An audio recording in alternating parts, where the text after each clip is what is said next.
Being an American monarchist. I assure you, brother, the sun will shine on us again. America is built on the ideas of liberty, justice, and most importantly, freedom. Roar!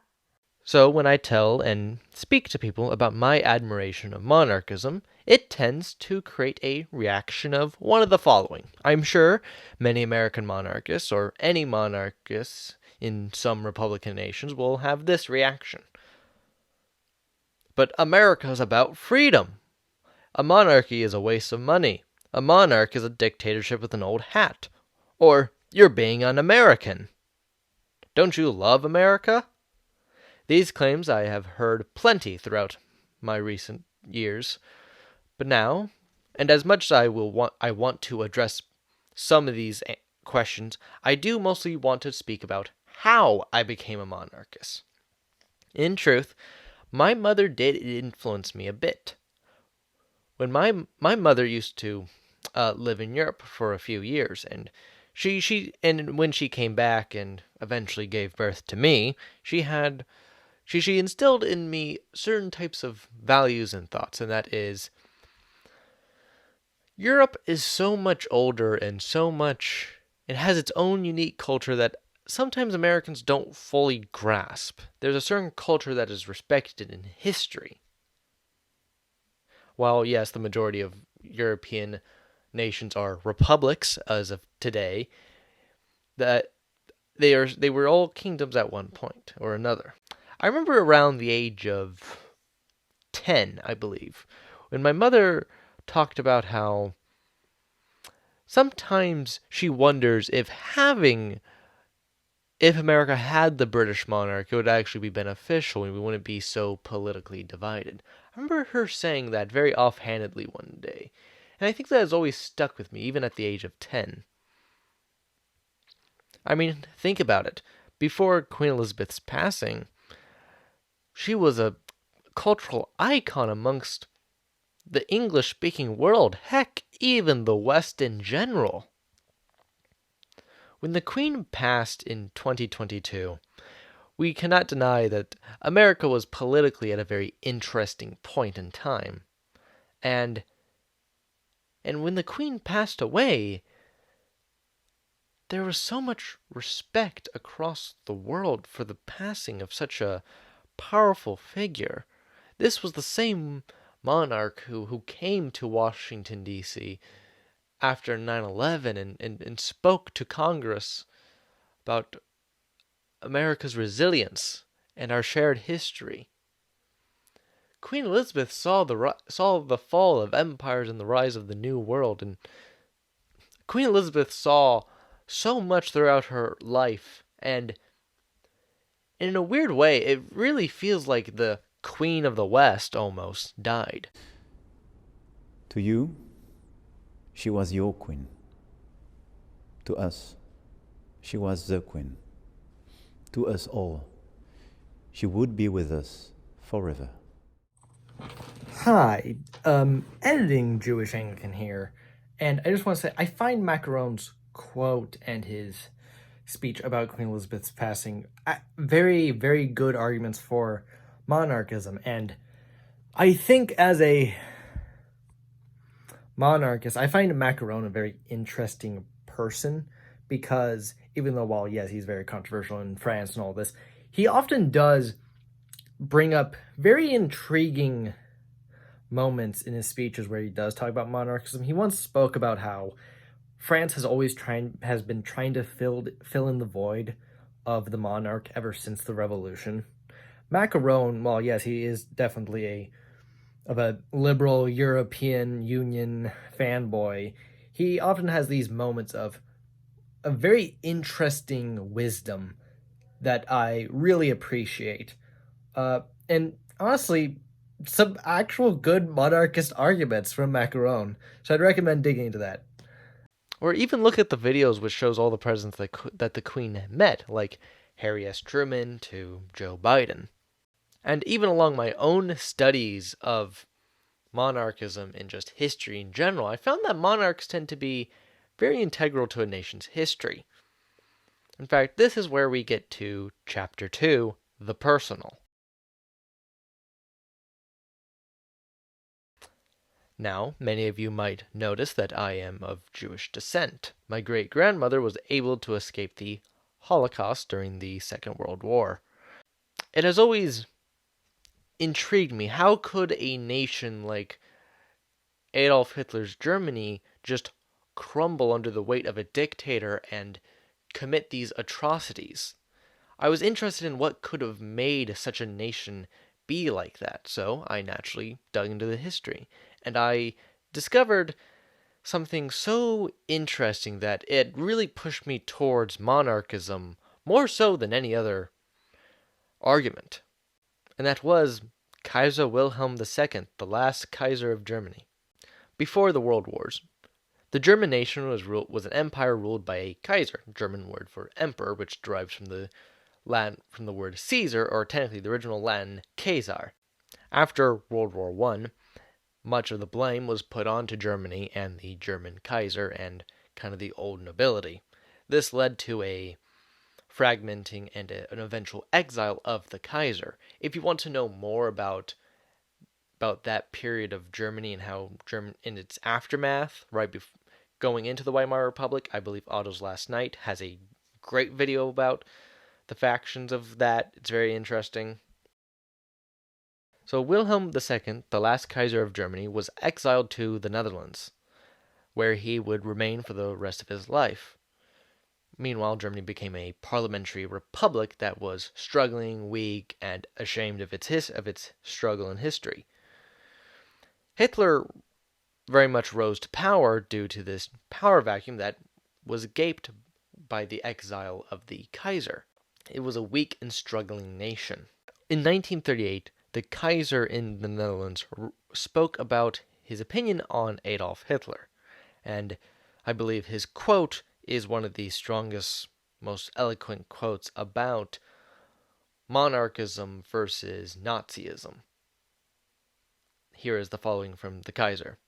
"A man alone, without family, without children, without God.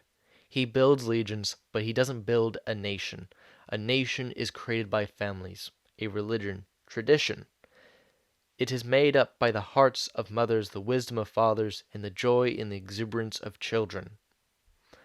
The Nazi Party feared the return of the Kaiser, believing he was one of the few who could challenge their regimes. I think that Hitler actually referred to the Kaiser as an old-blooded Jew. So, yes, and unfortunately, neo-Nazis in Germany have adopted the imperial symbols of the Kaiser era because Nazi symbols are obviously outlawed. So unfortunately, monarchism has been co-opted by neo-Nazis, which is ironic considering Hitler's own opinions about monarchism. The Kaiser then died on the 4th of June in 1941. He had one request before his death, and that was his body would not be returned to Germany till the monarchy was restored. As a Jew, I have obvious disdain and disliking and very strong emotions against Adolf Hitler. It's hard. Obviously I'm a Jew, my people were killed and burned and horrible atrocities committed to them. So I remember, when learning about the Kaiser, I felt a certain emotion. I don't know what to describe it as, but here was the Kaiser of Germany, the last Kaiser it was because they kicked him out and abolished the monarchy, such a power vacuum rose to fill it. And it saddens me that the Kaiser was exiled. I have no family in Germany. I've never been to Germany. I have no German DNA or history. But learning about the Kaiser, it hits because this was the man who could have prevented the death of millions. And I do pray that that the German monarchy is restored in some way. I fully believe that maybe one day the German monarchy can be restored. But that might be a bit out there, but who knows? What has my experience been like being an American monarchist? Well, I've kind of already mentioned a bit in the beginning in the introduction, but I want to talk about what's like actually talking to other monarchists. r/monarchism on Reddit is really interesting because it is strangely very politically diverse, because you have incredibly conservative Christian monarchists while also having a lot of fairly liberal, agnostic, and atheist monarchists, and they all, I wouldn't say necessarily get along, but they're not hateful. They're not hateful towards one another. They are shared by their love of monarchism. It's very unique. There's no other place on Reddit like it. But I'm sure there's probably someone in the comments will talk about that. They tend to be very interesting folks. And then there's also the United Monarchist Party of America, which here's the link to it. It's one of the better, I think it is the most popular monarchist party in America. And there's even a Discord server and all this. I'll link the website so you can check it out. I'll talk a bit more about it later. Now let's talk about more of my experiences with lowercase Republicans, or just neutral on monarchism. Because in America, we are by default small r Republicans, meaning we are a non-monarchist nation by default. And I'm living in the state of Washington, which Washington is fairly weird. I don't know how else to describe it. This place has a weird feeling to it. It does have a very old feeling, especially the woods, There's no woods like in Washington. It's beautiful, except for probably Appalachia and some other weird parts of Europe. But yeah, Washington State is a very unique state. So I feel like so when I do tell people I'm a monarchist, they're a little surprised, but they aren't as argumentative as others tend to be. In fact, some of my friends that I've had, that I still have, a few of them grew up Mormon, so, and they tend to be very, very neutral, or even a little pro-monarchy. I know one of my friends is a little sympathetic to monarchism, and he grew up Mormon, so at least he was sympathetic to monarchism. I should probably check with him, but and I don't know why. Maybe I think Mormons are not inherently as anti-monarchist as the rest of the nation. I don't know why. That'd be interesting to study. And even my more secular friends, they don't really have much disdain for monarchy as the older Americans do in other parts of the nation. Even the older people I've talked to, they don't really are not really that miffed or have much to say about me being a monarchist, other than, oh, that's interesting. But east of the Rocky Mountains, and you really get to more of the Midwest and the South and other parts, this is where people do start to be a little more argumentative and very confused about what it is. And people think it's un-American to be a monarchist. And they think it's just a fancy dictatorship or just un-American. And then when you do bring up, the fact that many nations do still have monarchy, like Sweden, Norway, Denmark, the UK, Belgium, Netherlands, and Spain, most people, just kind of shrug at that because they are mostly just ceremonial.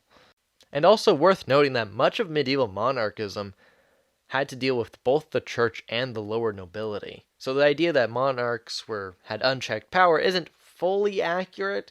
While it was a little more common, especially in France,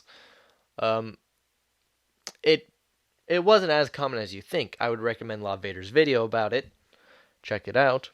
Of course, now, many Americans often say to me, oh, well, we fought against the King of England. How could you be a monarchist?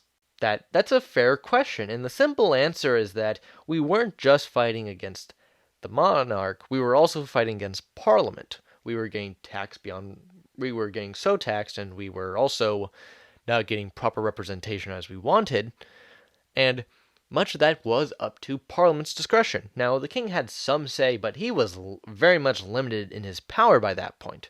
You have to remember, at that point, a few things happened. England had a civil war in the 1600s, where the king's power had been limited after that, and then with the introduction of King George I, a German speaker in an English nation, yes, King George I was a German in England. There's a lot of German monarchs in random foreign countries. Can't get time into that. The power of the prime minister became more important as a liaison translator kind of thing. So by King George III's time, his power was very much reduced, and the prime minister was starting to get more and more power. Not as much as today, but it was a big transitional period. Also, from King George III's perspective, his people were Britain. His people were not America. In fact, this was actually an issue amongst the American colonists. They saw it as them trying to have the same rights as the Englishmen. They tried to appeal to the Magna Carta and other English documents to say, we are English too, give us our rights. And America wasn't inherently trying to split off from England, but trying to restore our English rights. An interesting fact is that Jefferson and Benjamin Franklin had an idea. While these two may have disagreed a lot, they did share one idea on that the United States seal, which is now an eagle, their idea was that it should be double-sided. On one side, the Israelites on the front, and God bringing them out of Egypt, and on the other side, the Anglo-Saxon kings Hengist and Horsa, which Jefferson says we have the honor of descending from them in both politics and honor, and ideas and such. This never came to be due to a few reasons. Mostly, we were still at war. There's better things to do than make a seal. Now, personally, as a Jew who loves English history, I am biased in saying that would have been a cool seal. If I was in charge for a day, I'd change that and do nothing else. To be a monarchist is not to be inherently anti-American. It is to be an American who dreams of healing the past. Is that naive? Is that nostalgic? A bit, but it's also hopeful. And that's something we always need. We always need a little bit of hope. Hi, editing Jewish-Anglican here. I was recently reading the MAGA Doctrine by Charlie Kirk, and it kind of got me thinking, and it has even really pushed me to be a monarchist even more so, because he does mention small r republicanism for like a few sentences in like the 4th chapter, and it just kind of got me thinking how flawed it is. You know, this idea of civic virtues and you know, the people's affair, the public affair. Well, what is civic virtues, you know? And it got me thinking about how many nations can be considered republics, like the Soviet Union. Doesn't mean it's more free than a monarchist nation. Just saying. I had that thought while reading something that had nothing to do with monarchism really at all. But yeah, another reason I enjoy monarchism. Who to be king? This is the question that is asked amongst American monarchists. America has no dynasty. King Charles III of the UK? Bring him back, boys! No, at least not under current circumstances. Like, I'm not against this in theory, but there needs to be specific requirements around this. If any British monarch was to return to America, or even a member of the royal family, we would have to be under specific circumstances. Like, imagine if America strengthened and focused on the Five Eyes alliance, and made much more attention on that compared to other allies, then in the next few decades we can kind of maybe start having a conversation about a member of the British royal family becoming a monarch of America. But of course that's much further down the line, and kind of, that's further down the line, and, things in the way of that as well. Now, the United Monarchist Party of America, or the UMP, is the largest monarchist party in America and has an official website, as I've mentioned before. Yeah, we go to the website and just look at what they believe. I agree with parts of it. I disagree with parts of it as well. Maybe one day I'll do a big deep dive in discussing what parts of it I like. Overall, it's a good monarchist group, nice group of people. Now, my personal opinion is one that I haven't really seen much of, and that is maybe we should do it at the state level. We are a federation of states, so it makes sense we would have a federation of monarchies. Yes, very Holy Roman Empire. I know people make fun of the Holy Roman Empire, but hear me out on this. My proposal is we give Hawaii its monarchy back. They still be part of the United States, but they have somehow we figured out a loophole to give its monarch back. Now, of course, this begs the question, who is the Hawaiian monarch? Don't know. I think there's two options. I'm personally in favor of Quentin, if you know who that is. As someone who's been to Hawaii and love Hawaii, I think Hawaii having its monarchy back would be really cool. And I think that's just a really good way of integrating monarchism into America by doing it at the state level. Now, of course, there's many ideas. Should we do the Roosevelts or the Kennedys or maybe a descendant of George Washington, even though he didn't have any biological children, for the, federal high king emperor American monarchy thing? And at that point, I don't know. Some people also think just a pure Caesar Napoleon is more likely than actually instituting a monarchy in the traditional sense. I don't know, honestly. I think the Hawaiian way of just doing the Hawaiian and put him in Hawaii for now and see how the rest of the states react is a good start and test point. That's kind of a thing about me. I just like to do. I think my thought process is very much do this one thing and see how well it goes and then kind of expand from there. This video shouldn't be taken as the ultimate defense of monarchy or explain why monarchy is objectively great. I'm just talking about how I became a monarchist and what it means. If you want an actual good defense of monarchism, go watch La Vader. He's great. In fact, that's something I see often amongst monarchists, American monarchists. They just say, oh yeah, La Vader, he's great. Watch his monarchy videos. I think have it be a political dynasty or a member of the Windsors or something else. Someone we wouldn't even expect. Me and many others shall be here waiting for the return of the king. I hope you've enjoyed, and God bless.